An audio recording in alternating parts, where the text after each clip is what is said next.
తిరుపతిలో వైకుంఠ ఏకాదశి సందర్భంగా టీటీడీ టికెట్ల జారీ తొక్కిసలాట ఘటనపై జ్యుడిషియల్ కమిషన్ విచారణ జరుగుతోంది. తిరుపతి కలెక్టరేట్లో జ్యుడిషియల్ కమిషన్ కార్యాలయానికి chairman, high court retired justice Satyanarayana Murthy వచ్చారు. అలాగే జిల్లా కలెక్టర్ వెంకటేశ్వర్ కమిషన్ విచారణకు హాజరయ్యారు. రేపు జ్యుడిషియల్ కమిషన్ ఎదుట విచారణకు TTD EO Shyamalarao, SP Harshavardhan Raju రానున్నారు. ఈ నెల 19, 20, 21 తేదీల్లో జ్యుడిషియల్ కమిషన్ ఎదుట విచారణకు టీటీడీ మాజీ జేఈఓ గౌతమి, మాజీ సివి అండ్ ఎస్ఓ శ్రీధర్, గోశాల మాజీ డైరెక్టర్ హరినాథ్ రెడ్డి, టీటీడీ ఉద్యోగులు, పోలీసులు హాజరవుతారు. టీటీడీలో పనిచేస్తున్న 13 మందికి, విజిలెన్స్ విభాగంలో పనిచేస్తున్న మరో 16 మంది సిబ్బందికి, తిరుపతిలో ఆ రోజు విధులు నిర్వహించిన 40 మంది పోలీసులకి ఇప్పటికే కమిషన్ నోటీసులు జారీ చేసింది. వైకుంఠ ఏకాదశి సందర్భంగా జనవరి 8వ తేదీన తిరుపతి శ్రీ పద్మావతి పార్కులో జరిగిన తొక్కిసలాట్లో 6 మంది మృతి చెందగా 44 మంది భక్తులు గాయాలకు గురయ్యారు.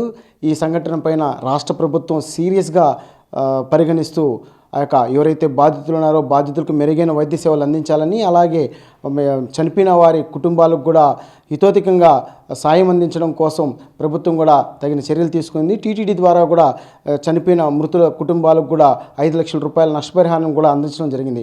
అలాగే దీనికి సంబంధించి అంటే 8వ తేదీ ఈ ఘటన జరగడంతో 9వ తేదీ రాష్ట్ర ముఖ్యమంత్రి చంద్రబాబు నాయుడు నేరుగా స్వయంగా ఆసుపత్రికి కూడా, సిమ్స్ ఆసుపత్రిలో చికిత్స పొందుతున్న బాధితులను కూడా నేరుగా వచ్చి పరామర్శించడం జరిగింది. వారికి ప్రభుత్వం అన్ని విధాలా అండగా ఉంటుందని చెప్పి కూడా చెప్పడం జరిగింది.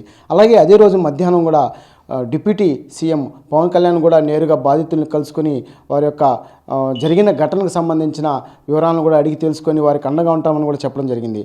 అదే రోజు సాయంత్రం 6 గంటలకు మాజీ ముఖ్యమంత్రి వైఎస్ జగన్మోహన్ రెడ్డి కూడా అదే ఆసుపత్రికి చేరుకొని ఆ యొక్క బాధితుల కుటుంబాలను పరామర్శించడం కూడా జరిగింది. అంటే దీనికి సంబంధించి ఏదైతే ఘటనకు గల బాధ్యులు ఎవరు, అలా ఎందుకు జరిగిందనే దానిపైన కూడా పూర్తిగా దర్యాప్తు చేయడం కోసం రాష్ట్ర ప్రభుత్వం ఏకసభ్య విచారణ కమిటీని కూడా నియమించింది. అంటే ఈ యొక్క కమిషన్కి సంబంధించి విశ్రాంత హైకోర్టు న్యాయమూర్తిగా ఉన్న సత్యనారాయణ మూర్తిని ఒక కమిషన్కి ఆదేశించినట్టు కూడా జరిగింది. అంటే ఈ యొక్క కమిషన్ ఏర్పడినప్పటి నుంచి అంటే 2 నెలలుగా ఈ యొక్క సత్యనారాయణ మూర్తి పూర్తిగా ఆ యొక్క బాధితులను నేరుగా కలుసుకొని ఆ యొక్క వివరాలను సేకరిస్తున్నారు. అంటే ఘటనకు గల కారణాలు ఏంటి, భవిష్యత్తులో ఇలాంటి ఘటనలు పునరావృతంగా జరగకుండా ఉండేలాగా కూడా నివేదికను తయారు చేసి రాష్ట్ర ప్రభుత్వానికి కూడా అందించబోతున్నారు. దీనికి సంబంధించి అంటే ఇప్పటికే 2 దఫాలుగా సత్యనారాయణ మూర్తి తిరుపతిలో, తిరుమలలో, అలాగే విశాఖపట్నంలో కూడా పర్యటించి ఆ యొక్క బాధితుల నుంచి కొంత వివరాలను కూడా సేకరించారు. అంటే దీనికి సంబంధించి ఇప్పటికే బాధితులతో నేరుగా మాట్లాడడం, మరికొంతమందితో వర్చువల్ విధానంలో కూడా మాట్లాడి కొంత సమాచారాన్ని కూడా సేకరించారు. ఈ క్రమంలోనే నిన్న రోజున తిరుమలలో పర్యటించిన సత్యనారాయణ మూర్తి అక్కడ క్యూ లైన్ల విధానం ఏ విధంగా ఉంది, అంటే సీసీ కెమెరాల మానిటరింగ్ ఏ విధంగా ఉంది, అలాగే భక్తులకు టీటీడీ సిబ్బంది, అధికారులు అందిస్తున్న సేవల గురించి కూడా పూర్తిగా తెలుసుకోవడం జరిగింది. అంటే క్యూ లైన్ విధానము, అలాగే వైకుంఠం క్యూన్ కాంప్లెక్స్లో భక్తులను అనుమతించే విధానం పైన కూడా పూర్తిగా ఆయన విచారణ కూడా చేపట్టడం కూడా జరిగింది. అలాగే దీనికి సంబంధించి ఈరోజు రేపు జిల్లా కలెక్టర్ వెంకటేశ్వర్ని, అలాగే ఎస్పీ హర్షవర్ధన్ రాజు, టీటీడీ ఈవో శ్యామలారావుని కూడా ఈ యొక్క సంఘటన పైన కూడా విచారించనున్నారు. దీనికి సంబంధించి ఈరోజు ఉదయం తిరుపతి జిల్లా కలెక్టరేట్కి చేరుకున్న సత్యనారాయణ మూర్తి కలెక్టర్తో కూడా విచారణ కూడా కొనసాగింది. ఆ తర్వాత కొంత సమయం తర్వాత మరికొంతమంది ఉద్యోగులతో కూడా ఆయన మాట్లాడడం కూడా జరిగింది.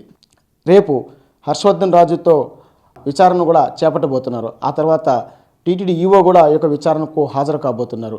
ఆ తర్వాత వీరు పూర్తిగా ఈ ముగ్గురితో కూడా విచారణ పూర్తయిన తర్వాత అటు టీటీడీలో ఆ రోజు ఎవరైతే డ్యూటీలు చేశారో పద్మావతి పార్కులో పోలీస్ సిబ్బంది, కార్పొరేషన్ సిబ్బంది, అలాగే ఇక టీటీడీ ఉద్యోగులు ఎవరైతే ఉన్నారో వారందరినీ కూడా విచారణకు హాజరు కావాలని చెప్పి కూడా వాళ్ళకి సూచించినట్లు కూడా తెలుస్తుంది. వారు కూడా రేపు హాజరైతే వారి నుంచి కూడా కొంత ఫీడ్బ్యాక్ను కూడా తీసుకొని, అంటే ఎవరి తప్పిదం, అంటే మానవ తప్పిదం వల్ల జరిగిందా, లేకపోతే ఏ నిర్లక్ష్యమా, లేకపోతే ఇంక వేరే కారణాలనే దానిపైన కూడా పూర్తిగా ఈ విచారణ చేపట్టి ఆ విచారణలో ఉన్న అంశాలను కూడా ఓ నివేదిక రూపంలో తయారు చేసి ఆ నివేదికను కూడా రాష్ట్ర ప్రభుత్వానికి ఒక జస్టిస్ సత్యనారాయణ మూర్తి అందించబోతున్నారు. కెమెరామెన్ సురేష్తో నారాయణ, మెగా 9 టీవీ, తిరుపతి జిల్లా.